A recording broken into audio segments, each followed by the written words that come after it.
एक बार तो उनके जीजा जी जूस पिला करके चौकीदारों को बेवकूफ़ बना के गए। उनको आना चाहिए था कि इतने बड़ी तादाद में एक सप्ताह से लोग यहाँ पर अनशन पे बैठे हुए थे। देखिए कितनी बड़ी संख्या में भीड़ थी यहाँ पर, तो अब नहीं आ रहे, वो इनका इम्पोर्टेंस नहीं समझ रहे। तो चुनाव आने वाला है, चाहे चिराग पासवान जी हो, नीतीश कुमार जी हो, चाहे कोई भी हो, कोई भी पार्टी दल के लोग हों, चौकीदारों का मांग नहीं मांगा जाएगा, तो उनको सबक सिखाया। हमारी मांग है कि आश्रितों की बहाली सरकार करे।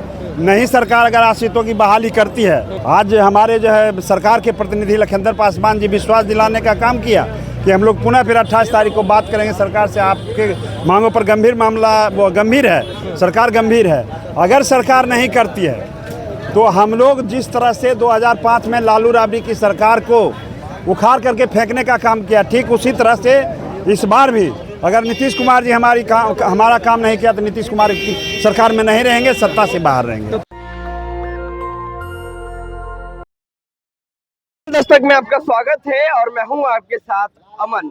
पासवान चौकीदार की खबर आपको हम पहले भी नेशनल दस्तक पे दिखाए हैं कि कैसे सड़कों पे लगातार संघर्ष कर रहे हैं, क्योंकि पासवान समाज की जो बहाली चौकीदार का होता था उसे बिहार गवर्नमेंट रद्द कर दी है। उसको लेकर के लगातार सड़क पे हैं और आज पिछले 5 दिनों से पटना के गर्दनी बाग धरना स्थल पे अनशन पे बैठे हुए हैं, भूखे प्यासे। आप स्क्रीन पे वो वीडियो देख रहे हैं कि बिहार भर के जो तमाम पासवान हैं, चौकीदार दफादार के लोग, वो पटना के गर्दनी बाग में एकजुट हुए हैं। हमारे साथ बात करने के लिए कांग्रेस के दलित नेता अमर आज़ाद हैं, पासवान समाज से आते हैं। ये भी क्या मामला है हम समझेंगे।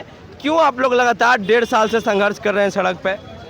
हाँ जी, जो मांग है उसको पूरा करे सरकार, नहीं तो अभी तो अनशन, ये अभी भाजपा के लोग आए हैं, वो बोल रहे हैं कि आपकी मांगों को पूरा करेंगे। देखते हैं, इनको भी देख लिया जाए। अगर 1 महीने में मांग पूरा नहीं हुआ तो फिर से तमाम जो संघ के लोग हैं वो उनसे बातचीत करके फिर आंदोलन का संघर्ष का रास्ता देखा जाएगा। मगर सरकार और सरकार के प्रतिनिधि बार बार जो चौकीदारों को बेवकूफ़ बनाने का काम करेंगे तो ये इस बार बर्दाश्त नहीं होगा। चुनाव भी आने वाला है, अभी 2025 में विधानसभा का चुनाव है। अगर 1 महीना में इसका रास्ता नहीं निकला तो चुनाव में तो असर दिखेगा ही कि आप बेवकूफ़ कितना दिन बना सकते हैं चौकीदारों को, तो संघ के लोगों को। आप बार बार जूस पिला करके जा रहे हैं और काम हो ही नहीं रहा। वैकेंसी इनकी रद्द हुई है कि बहाली ही नहीं हो रही है?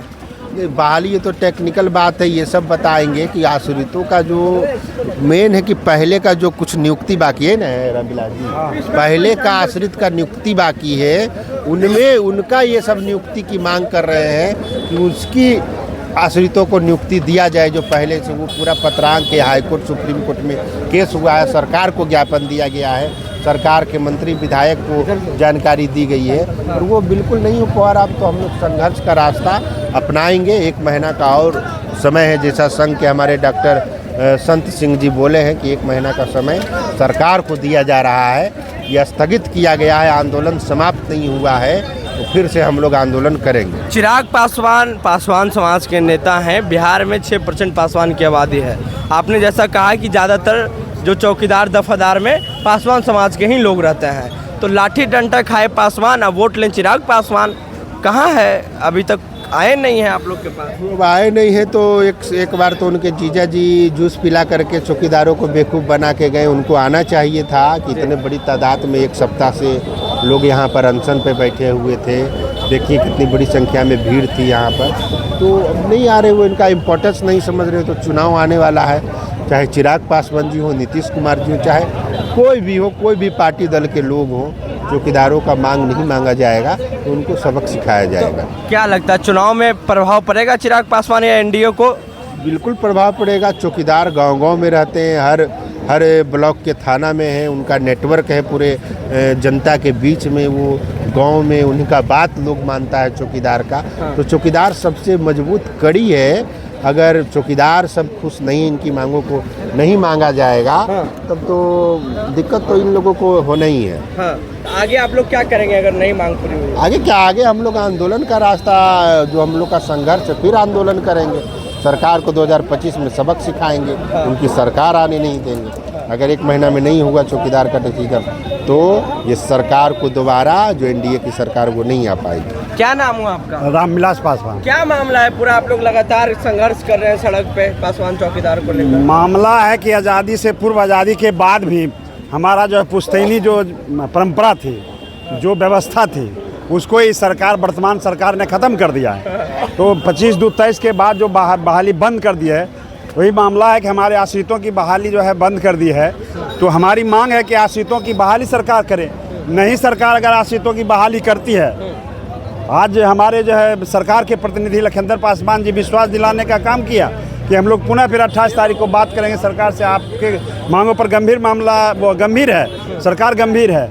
अगर सरकार नहीं करती है तो हम लोग जिस तरह से 2005 में लालू राबड़ी की सरकार को उखाड़ करके फेंकने का काम किया, ठीक उसी तरह से इस बार भी अगर नीतीश कुमार जी हमारा काम नहीं किया तो नीतीश कुमार की सरकार में नहीं रहेंगे, सत्ता से बाहर रहेंगे। तो पासवान के नेता चिराग पासवान है तो नीतीश कुमार को क्या लेना देना है? और पासवान का नेता है चिराग पासवान है, लेकिन हम लोग तो जो है राजनीति नहीं करने वाले, हम लोग तो कर्मचारी हैं। हमारा जो काम करेगा उनका साथ देंगे, उनको जो है जिताएंगे, और जो हमारा काम नहीं करेगा उसका हराएंगे। हमारा चौकीदार आए मिलने आप लोग सर? नहीं मिलने आए हैं तो वो जाएंगे, सरकार में नहीं रहेंगे। साफ साफ बात है। क्या नहीं रहेंगे? सरकार में नहीं रहेंगे, उनका विधायक एक भी नहीं जीतेगा। किनका? चिराग जी का, चिराग पासवान का। हाँ, जो खराक होने कह रहे हैं मुख्यमंत्री बनेंगे न, हाँ। तो मुख्यमंत्री क्या बनेंगे? एक भी जो है तो पासवान वोट नहीं देंगे चिराग पासवान को? काहे देंगे? हाँ। नहीं देंगे, नहीं देंगे, इसलिए कि पासवान वोट अब की बार उससे रुष्ट है। ऐसे भी चौकीदार तो रुष्ट रहते हैं, रुसा हुआ है। हाँ। मतलब नाराज है। चलिए, क्या नाम हुआ आपका? अमरजीत कुमार। क्या कहेंगे चौकीदार दफादार को लेकर आप लोग फिर एकजुट हुए हैं? देखिए, दुर्भाग्य की बात है कि 13 विधायक पासवान समाज के, 2 मंत्री पासवान समाज के, 2 सांसद पासवान समाज के, 1 केंद्र में मंत्री पासवान समाज के, कुल मिलाकर 17 गो सरकार में है। और उस समाज का दुर्भाग्य इस तरह से है जो कि आज 1 साल से चौकीदार दफदार के लिए अपने हक, जो जमीनी हक है, जो अंग्रेज के ज़माने से मिलते आ रहा है, उसको हक अधिकार के लिए लड़ रहा है। रोड पे भूखे प्यासे पड़ा हुआ है। ये हमारे समाज के लिए ही नहीं, ये पूरे दलित समाज के लिए ये दुख की बात है। दलित समाज का कई मंत्री हैं बिहार सरकार में, लेकिन कुछ भी नहीं करते। कहाँ एक भी मंत्री मिलने आया है? मैं बता देना चाहता हूँ कि सिर्फ एक बिहार के मंत्री माननीय चिराग पासवान जी सिर्फ आंख दिखा देंगे नीतीश कुमार को कि आप हमारे समाज का हक को मत छीनिए। नीतीश कुमार जी तुरंत डाउन हो जाएंगे। लेकिन सुनिए ना, जनक राम है और ऐसे तो पासवान नेता और भी हैं, जदयू में मंत्री हैं बिहार सरकार में, कोई नहीं आते हैं मिलने के लिए, सिर्फ समाज की बात करते हैं। दलित सुनिए, अपने बात करते हैं, पहले मेरे बात सुनिए। जो टक्कर देने वाला आदमी है, कौन है वो? तेजस्वी यादव, क्या चिराग पासवान जी बोले ना कि अगर सिर्फ 5%, 5.5% वोट का हकदार है, अगर वो आँख दिखा देंगे नीतीश कुमार को, तुरंत चौकीदार दफदार की जो है ना, ये जो बहाली रोका गया है, पुनः उसी तरह उसी नियम पर लागू हो जाएगा। क्या नाम हुआ आपका? मेरा नाम संतोष। कहाँ से आए हैं? मैं नालंदा जिला से आया हूँ। क्या मामला है आप लोग का? हम लोग का मामला है और शांतिपूर्वक इसको बहाल कर दिया जाए, वरना पूरे पासवान समाज के लोग जो हैं नीतीश कुमार जी को जीतने पर मजबूर कर देंगे। तो पासवान समाज तो चिराग पासवान को वोट देते हैं। पासवान समाज चौकीदार इसलिए वोट देते हैं कि भाजपा में नीतीश कुमार मिले हुए हैं और इसीलिए वोट उनको मिलता है। तो नीतीश कुमार का क्या गलती है? अनुसंधान हुआ है, इसलिए नहीं बहाली दिया जा रहा है। नीतीश कुमार का गलती बस यही है कि वो नहीं चाहता है कि पासवान समाज का लोग आगे बढ़े। नीतीश कुमार? हाँ। नीतीश कुमार क्या नहीं चाहते हैं? कि पासवान समाज के लोग आगे बढ़े। 90% महादलित है इसमें, इसलिए 90% इसमें महादलित है। हाँ। और जानते हैं कि महादलित इसमें है तो ये लोग को उदान हो जाएगा। ये जान रहे हैं कि एक तरफ से विकास कर रहे हैं कि महादलित के नाम पर नीतीश कुमार पिछला बार क्या बोले थे, वो कि चौकीदार दफदार को आश्रितों को बहाली किया जाएगा। वही नीतीश कुमार बोले थे कि चौकीदार दफदार को आश्रितों को बहाली किया जाएगा। और वही नीतीश कुमार कहे थे कि अंत भला तो सब भला, हमारे ही वोट से। और उसके बाद में अंत भला तो सब भला, उसके बाद में जब तक बिहार सरकार की कैबिनेट की मोहर नहीं लग जाती, जब तक अनशन तोड़वाने वाले और ये इस तरह का आश्वासन देने वाले पर हमारे विश्वास के ऊपर विश्वासघात हम मान कर रहेंगे। यही मुझे सरकार से निवेदन है कि चिट्ठी निकाला जाए कैबिनेट का, तब उसके बाद में हम जानेंगे कि सरकार हमारी पक्ष में काम किया है और नहीं तो महादलित के साथ खिलवाड़ किया गया है। ये संत श्री डॉक्टर संत श्री आप अनशन पे बैठे हैं? अनशन पर, हाँ, वो आप अपने लोगों के भविष्य के लिए मैं अनशन पर हूँ। तबीयत कैसी है आपकी अभी? तबीयत तक गड़बड़ हो रही थी, लेकिन अभी जो जूस पिलाया गया है अब तो अनशन तोड़ दिए आप लोग? अनशन तोड़ दिया, अब तो जाएंगे डॉक्टर के यहाँ ना मेडिकल वगैरह कुछ चेकअप करवाने। चेकअप करा। सरकार नहीं सुनी आप लोग की? लखिंदर जी तो आश्वासन दिए हैं, तो हम लोग तो आश्वासन। लखिंदर पासवान ये बीजेपी के विधायक हैं और पहले भी कुछ क्वेश्चन हमारे उठाए हैं और बीच में हमारे प्रतिनिधि मंडल से ये